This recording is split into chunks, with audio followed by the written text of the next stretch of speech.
नमस्कार, देशहित न्यूज में आपका स्वागत है। राष्ट्रीय स्वयंसेवक संघ केरल में रोज 4,500 शाखाएं लगाती है, जो भारत के किसी राज्य में इस संस्था की लगने वाली शाखाओं में सबसे ज्यादा है। 3.5 करोड़ आबादी वाले इस राज्य में आरएसएस 80 साल से सक्रिय है। इसका वजूद लगभग हर मोहल्ले, गांव और तालुका में है और इसकी सदस्यता लगातार बढ़ती रही है।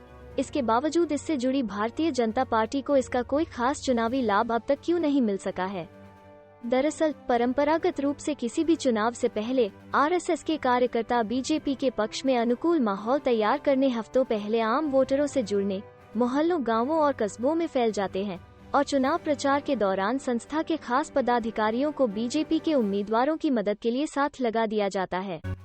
विशेषज्ञों का मानना है कि पिछले 6 सालों में बिहार, हरियाणा, गुजरात और उत्तर प्रदेश जैसे राज्यों में अगर बीजेपी की भारी जीत हुई है तो इसका कुछ हद तक श्रेय आरएसएस को भी जाता है। संघ के स्वयंसेवक जमीन पर पार्टी के लिए पूरे कमिटमेंट के साथ काम करते हैं और चुनाव के नतीजे आने तक वापस नहीं लौटते। लेकिन स्वयं आरएसएस के कुछ कार्यकर्ताओं में आम धारणा ये है कि केरल में संघ बीजेपी को चुनावी लाभ पहुंचाने में अब तक काफी हद तक नाकाम रहा है। केरल विधानसभा के इतिहास में अब तक बीजेपी को एक सीट हासिल हुई है, जो 2016 के चुनाव में निम्न चुनावी क्षेत्र से जीत के रूप में मिली थी। राज्य में 140 सीटों वाली विधानसभा के लिए 6 अप्रैल को चुनाव है। क्या इस बार आरएसएस की मेहनत बीजेपी के लिए रंग लाएगी?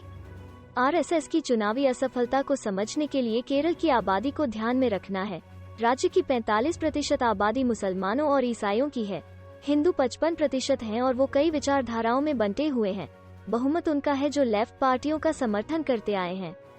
जब तक वो आबादी के इस सामाजिक राजनीतिक समीकरण को तोड़ने में कामयाब नहीं होते, बीजेपी को चुनावी लाभ नहीं मिलेगा। हाँ, इसमें बीजेपी को थोड़ी कामयाबी जरूर मिली है। हाल के वर्षों में राज्य के कुछ इलाकों में कांग्रेस और वाम मोर्चे के वोटरों को कामयाबी से लुभाने में सफल हुए हैं, लेकिन इनकी संख्या काफी कम है। तो हम कह सकते हैं कि अब तक आरएसएस ने बीजेपी को केरल में चुनावी फायदा नहीं दिया है। केरल में आरएसएस एक सामाजिक ताकत है, सियासी नहीं। केरल में भारत में सबसे अधिक रोजाना शाखाएं लगने के बावजूद आरएसएस सीधे तौर पर यहाँ की राजनीति में हस्तक्षेप नहीं करती है।